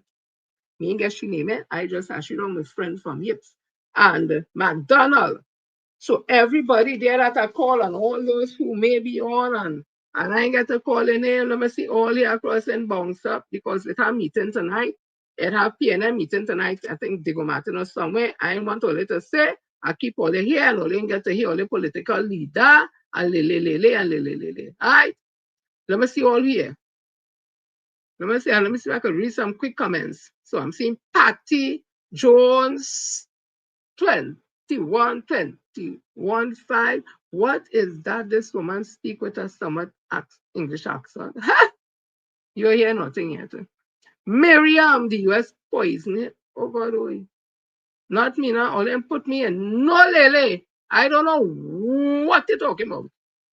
Melka, it hurts me the way people of this country, oh God, girl. And right in the PNM, he bring them in young, he stay to nurture them all that, and they stab in the back, they have nothing good to say about the man. They wicked! Yeah? Nobody then know them before he bring them in the PNM. He bring them young. succession planning, train them, state and nurture them, and oh God, they turn on the man, boy. Dr. He's a strong leader who have to love, who has love for country and party, like Julie Fainal, Trevor, and we don't like to vote. Hello, Annette, Claire, sis, let's support the party. Miss Darling, Claire, Honey Bunch, let me tell you something. Leave me alone, right?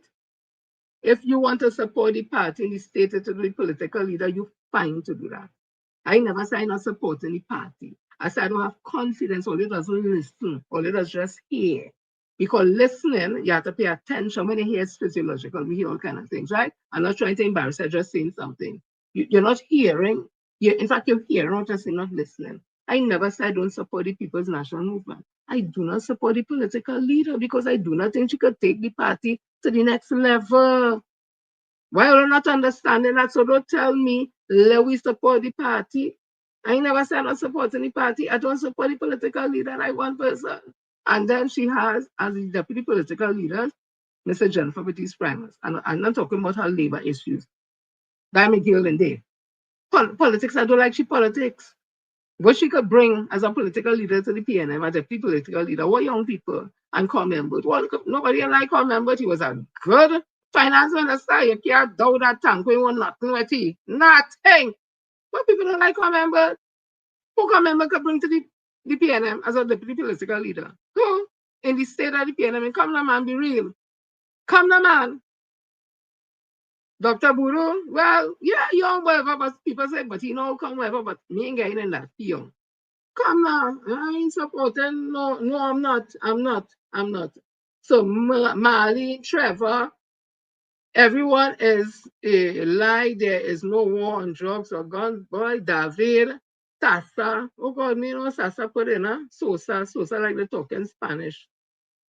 Don't put nothing Sosa to get me in trouble, you know. Wasp say good evening, folks. Don't get tired. The incident developed in our region is taken from the playbook of the confessions of an economic hitman, Papa. Yo, watch man. The people on this live not easy, you know. Mr. Gibson, Kamala do not have any humanitarian principles and she's a wicked and evil one. Trevor, everybody. I tell her, hey, Sadina, where you? Cynthia, everybody. Love you all. Thank you all for the support. Thank you. And again, let me say it if people didn't hear me properly. If you was closing a fridge door and you didn't hear me, I say it again because I don't talk with water in my mouth. Or I should be drinking a sip of water now, but I don't talk with water in my mouth. I say it again. I, Jennifer Fetching, Miss Jennifer Fetching, I do not believe that the political leader and the opposition leader of the country and political leader of the People's National Movement, very nice lady, down to earth. Someone said people person. I don't think that is enough to take PNM to victory. People could say that she would change, and I'm saying again, it is highly unlikely at her age to change from what she has never done before. That will require some kind of psychotic break to just change and whatever. So she's into her comfort zone, and that's where she will go. So she might poke out she had 1 minute, but go right back into the comfort zone. Because I do not think she has the self-confidence and, of course, the ability to take the party to the next level. I firmly believe that. Does that mean that I don't like the PNM? Of course not. Does that mean that I would not support the PNM? Of course not. It doesn't mean that. Does it mean I wouldn't vote in 2030 general election? My member of parliament is Stuart Richard Young, SC. He's there. I vote there. Yeah? So let me get it clear. But don't tell me we should support nothing. You support, and if your friends want to support, but don't be telling people, let we. Let you. All of these individuals, you can talk for yourself. You go ahead. I reserve my rights. Yeah? But of course, I support the People's National Movement, not the political leader. So people, love you all. Let that tune up and run and have a nice one for all. It's for all them haters and them. They go into church on Sunday, whatever, and they had wicked and bad. They go in the mosque and pray. Wicked and bad. They go in the temple and worship. Wicked and bad. They go in the palace. They're wicked and bad, some of them. Some of them. This song is for them. This song is for them. Let me get anything. Let me get anything. Where this song? Where this song? This song is for them. I'm enjoying it with all the while it's playing. Let me get it. And all they must want to go and listen to the meeting. I too will go and take a little listen. Weird thing. Director, help me now. Help me. Like I ain't seeing good. Where the thing? Where the thing? There you. Oh, Lord, oh. Like director actually fall asleep. Oh, look at my minute there. Oh, gosh. Where the thing? Where the thing? Where she gone? I see the thing was here just now, you know. All here. So as I was looking through, I can multitask, you know. I was saying again, we need to get the PNM need to get the house in order. The PNM needs to get the house in order. And you see all the selfish individual needs and who feel they could run things and they can't run nothing, they can't even run their own house. Let the PNM breed. Let the PNM get people who could take me to the next level. Stop all the selfishness. Stop all the wanting the big name, you know. Madam, yes, good morning, yes. Yeah, all they want the bright lights and whatever. Don't use the PNM for that and only enable with the work. Right? Don't use PNM for that one only not able with the work. Because there's serious business here. Oh dear.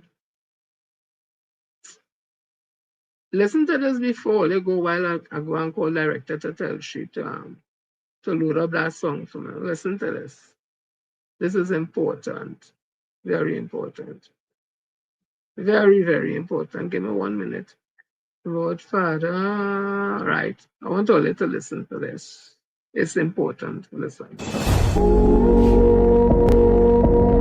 They say Africa is poor, but where do diamonds come from? Where does the gold sleep? Where did the oil flow before pipelines tore the earth open? They say Africa is lazy, but who built the sugar plantations of the Caribbean? Who bled in the cotton fields of America? Who mined the minerals of Congo for iPhones they will never own? Let me tell you a story, a history class they refuse to teach. Europe did not rise by invention alone. It rose by invasion, by extraction, by breaking chains only after they have drained.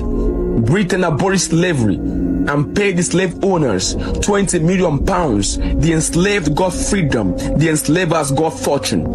France left Haiti, but charged them compensation for daring to be free. Haiti paid over 100 years, paid France for the price of its own stolen body. King Leopold ruled Congo like a butcher, 10 million dead for robber. Their hands were cut off for not meeting quotas, and they called Hitler the worst. Roads were built, yes, but not for Africans. They led from the mine to the ship, from the plantation to the port. Africa was the engine, Europe was the driver. And then they gave us independence and debt. Independence with strings. They left the throne but stayed behind the curtain. Today they send us aid, ECOWAS and World Bank. But it's interest on the money they made robbing us. Africa is not poor, she's pillaged. Africa is not backward, she's held back. The greatest crime was not slavery. It was the illusion of these truths. They stole the land, the people, the resources, and then they stole the story. But not anymore. We are the children of the looted. But we will carry the memory, the fire, the truth, the power that lives in us. And this time, modern day town crier will tell the story. Because as long as the lions do not have historians, it is the exploits of the hunters that will be celebrated, rather than the bravery of the lions. I am the town crier of this generation. Wisdom Africa is the principal team.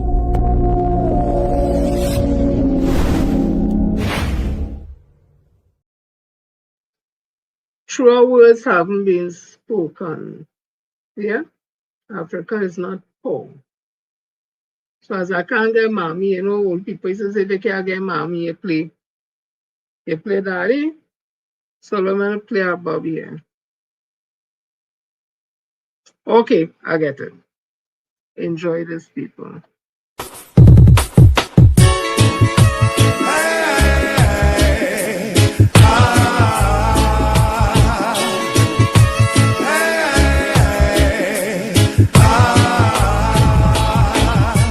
Sitting in your church on Sunday, thinking who you're gonna screw Monday, who you're gonna thief, who you're gonna rob. Take it as me till you say you can't fool God too. Every day you ball out, Jaja. Call yourself a dreadlocks Rasta. Terrorize the people on your lane, cause I saw you get wicked when you leak the code. Why is this shall a man bend down? Ask you for a piece of bread, you give him stone.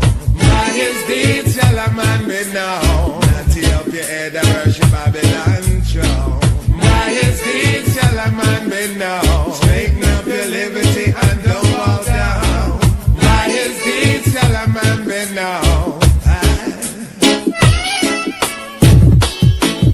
Mr. Money Man with your big money plan, tell me where you get your first money from. How you plant your field, how you make your deal, then come tell your picnic them fit don't smoke weed. Left your air condition office and gone a bar. Impress a little easy gal with your pretty car. When you're done, she says she have to get paid. What a fret you a go fret when you hear she have. Why is this shall a man be now? Man, I ask you for a piece of bread, you give him stone. Why is this shall a man be now? Up your head and worship Babylon throne. Why is this shall a man be known? Straighten up your liberty and don't bow down. Why is this shall a man be known?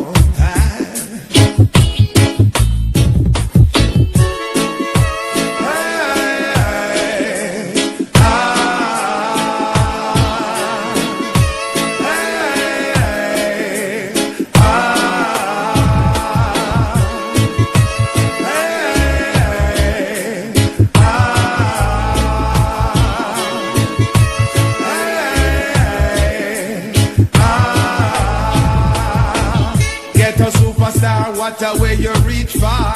Every lyrics where you have me say I'm your one. Oh, you want tell a man feel lick shot when you never get a lick yet you feel it hard. If you a warrior, tell me where you fight from. And if a justice make you put up on a lighter. But if a vanity jewelry and such, remember say me tell you say you soon get. Why is this shall a man be known? Man, I ask you for a piece of bread, you give him stone. Why is this shall a man be known? Not tear up your head and worship Babylon throne. Why is this shall a man be known? Straighten up your liberty and don't bow down. Why is this shall a man be known?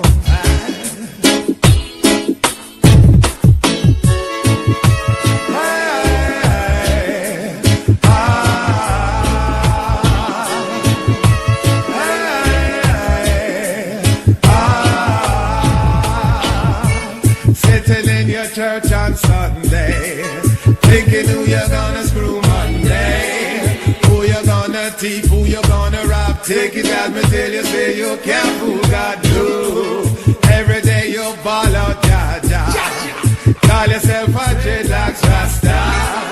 Terrorize the people on your lane, cause I saw you get wicked when you lick the code. Why is this shall a man be known? Man, I ask you for a piece of bread, you give him stone. Why is this shall a man be known? Not tear up your head and worship Babylon throne. Why is this shall a man be known? Straighten up your liberty and don't bow down. Why is this shall a man be known?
in your church on Sunday, thinking who you're gonna screw Monday, who you're gonna thief, who you're gonna rob. Take it as me tell you, say you can't fool God too.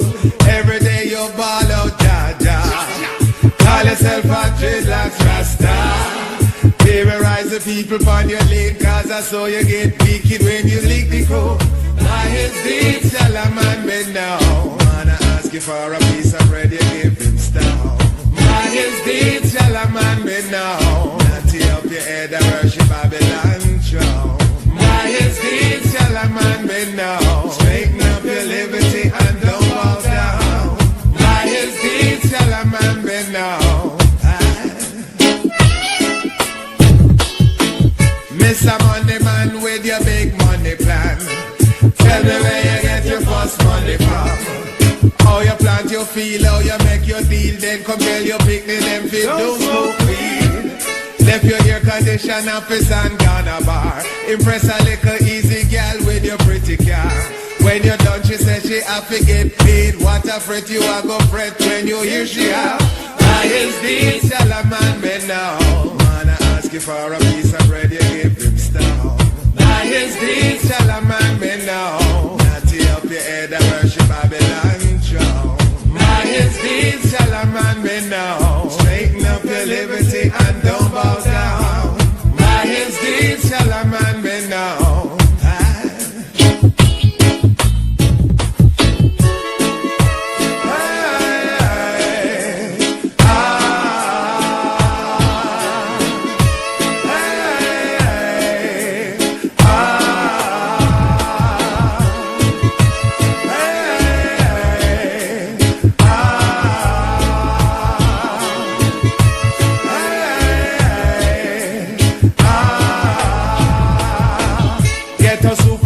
What a way you reach far. Every lyrics where you have me say I'm your one. How you a tell a man feel lick shot when you never get a lick yet you feel how it hard. If you a warrior, tell me where you fight from. And if a justice make you put up on a lighter. But if a vanity jewelry and such, remember say me tell you say you soon get. By his deeds shall a man be known. Man I ask you for a piece of bread, you give him stone. By his deeds shall a man be known. Not tear up your head and worship Babylon throne. By his deeds shall a man be known. Straighten up your liberty and don't bow down. By his deeds shall a man be known.